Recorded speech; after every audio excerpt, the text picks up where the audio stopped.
Valve. Just saying the name carries a buttload of weight in the gaming community. The geniuses behind Counter-Strike, Half-Life, Team Fortress 2, Portal, and, well, straight up the Steam page, take a really long time to release any new games. But when they do, it never, ever fails to disrupt the very fabric of the gaming industry. Deadlock is Valve's next magnum opus, and it is beautiful. This video is going to analyze Deadlock's visuals and the design philosophy that makes it so captivating, even when you're staring at that long-ass respawn timer! Huge disclaimer. Despite all the different types of game genres that Deadlock expands on, Deadlock is at its core a MOBA, and I'm totally a MOBA newbie. I still don't understand every aspect this game has to offer, but despite my lack of skill, I am very much obsessed. If you're searching for a guide and detailed introductions of the game, here are a few channels I'd like to redirect you after this video. I highly recommend Sable Dawn, Chancla, and Everborn for more in-depth character lore and game design, and Mast and Dead Air for gameplay guides and new game patch updates. I'll leave a link to their specific channels down in the description. It's the late 19th century. An eclipse triggers a cataclysmic event known as the Maelstrom, tearing open astral gates and plunging the world into an era where the occult and mystique dictate global geopolitics. Welcome to the Cursed Apple, an alternate supernatural 1900s noir New York City. Now, 50 years later, elder gods known as patrons, specifically the hidden king and archmother, are desperate to enter our plane. Their ticket in, a massive ritual in the city streets. If you fight for them and destroy the enemy's patron, they've promised to grant you a single wish. Hold on, wait a second. What even is Deadlock?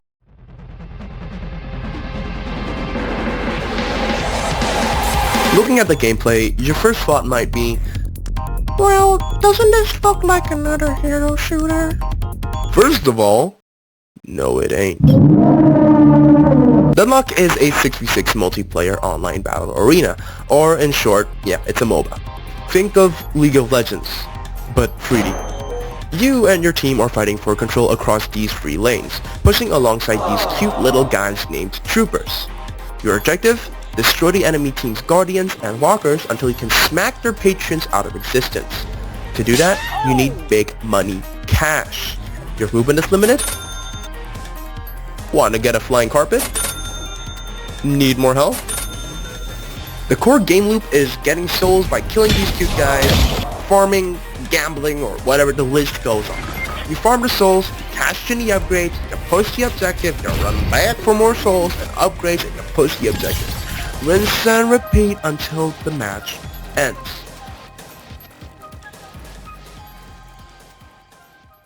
With the necessary exposition and context out of the way, let's talk about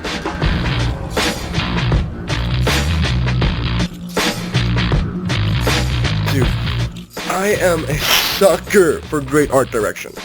Looking at Deadlock carried the same feeling of looking at Into the Spider-Verse for the first time, or Zenless Zone Zero for the first time.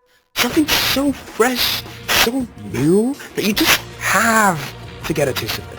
And holy shit, this game is just so damn beautiful. It really does feel like a breath of fresh air when most AAA video game studios currently aim for photorealism graphics.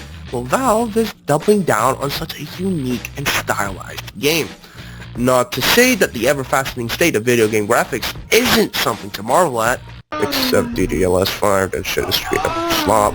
But in a world where every game feels and looks the same, Valve's approach to Deadlock is just so personal and filled to the brim with love and passion.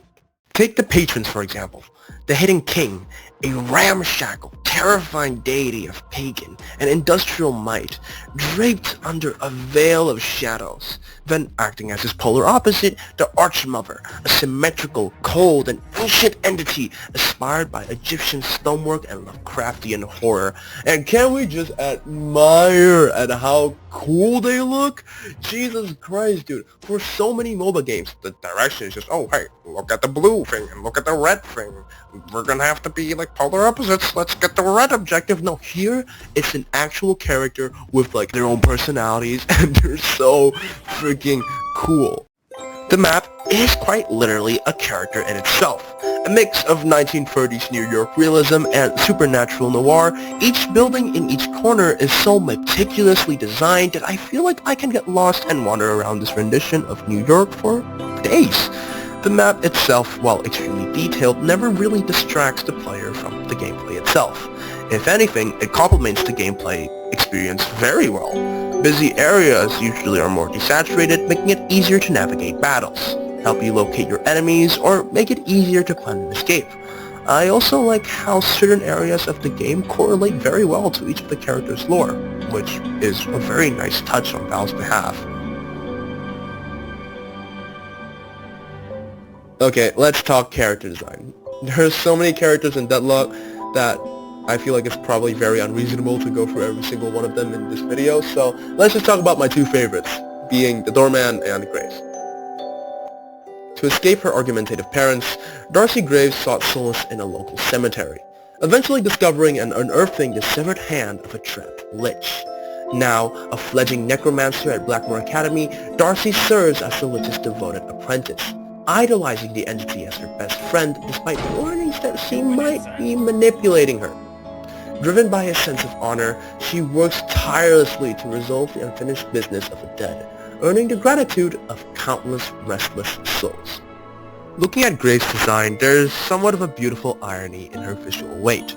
Her massive backpack and huge school jacket with stupendously broad shoulders anchors her entire design down pretty well, creating a cool contrast of a relatively small girl carrying the literal burden of the entire afterlife on her shoulders. And we just have to talk about the glowing lich hand. I adore it. It's so cool. It literally drags her around in her animations. Well, yeah, sometimes it helps Graves by sliding on a wall or to climb through larger obstacles. It also drags her forward in her dashes and slides her around like crazy. It visually reinforces the question of like, hold on, who the fuck is in charge here? Her macabre look is perfectly rendered out by the skull motifs scattered throughout her design. You can spot them on her necklace-looking thing and her backpack. Even the silhouette of her hair is somewhat shaped like a skull, and it feels incredibly clever. Another notable detail is that a lot of other characters who go to Blackmore Academy, such as Apollo, also don the same jacket. Now, let's move on to the Doorman. The Doorman is a self-described fledgling god, possibly a cosmic being of some repute. The Doorman planned to experience life on this material plane of humanity for only a few weeks, but after a few odd encounters and interactions, he quickly decided to remain as a simple doorman within the Baroness. Some reason? I don't know, but he wants to continue observing the strange demands that pleases humans. The doorman's design falls perfectly in that uncanny valley. Visually, the Doorman is based on, the Doorman popularized in the early 1900s, and this version of that polite, helpful image really makes him feel that so much more unsettling. His eyes shine with a piercing bright cyan hue, his face remains locked in eerie and disturbing static expression, and oh boy, his animations really sell it. His movement is precise and stiff, operating like a calculated machine. It's as if he understands the concept of humanity, but completely disregards the flaws that actually makes us human. His slides and dashes are entirely mechanical, moving almost like a god struggling to stoop down to a mortal's level. And, come on, bro, straight up a stick here, Much like Graves, his design is packed with brilliant and cohesive motifs. The Doorman is all built around doors and locks. You'll notice keyhole details running down the sides of his jacket, which leads to a massive keyhole right in the middle of his chest. His weapon is also shaped exactly like a classic Doorman's keyring. His second ability, Doorway, which lets the Doorman place a door at 2 spots on the map and lets most abilities and players cross through them, seems to be a direct reference to Nerbacular Drop, the direct prototype and spiritual predecessor for Valve's Portal, where the character No Knees uses doors as for portals as well. It feels like a fun nod to Valve's history, and even if I'm completely making this shit up, it's still a very fun coincidence. And the cherry on top is genuinely the voice acting. When I was around 7 years old, I discovered a little game named Portal, specifically Portal 2, and arguably my favorite part of this 14-year-old game by now is a character named Wheatley. His charm, his character, his personality till this day feels so oddly human. And in a game all about being the last human in an abandoned facility, talking to a sentient eyeball out of all things was genuinely a highlight to me. Fast forward 14 years later, hearing these voice lines, you can imagine the wave of nostalgia that hit me. Have a listen. Are you really a unicorn? 'Cause you look like a unicorn. Can you keep a secret? I don't know. No one's told me a secret. Well, I don't know. I can tell you then. You can! You can! I am a unicorn. Cool! So, what's your name? I am the Doorman. Well, I know that's your job, but what's your name? The Doorman. Well, that's not your name. It's not, but for my purposes in New York, it helps me stay grounded that I am here to serve and not to rule. What if I called you Brian? No. Were you sick? Do you care? Of course I care.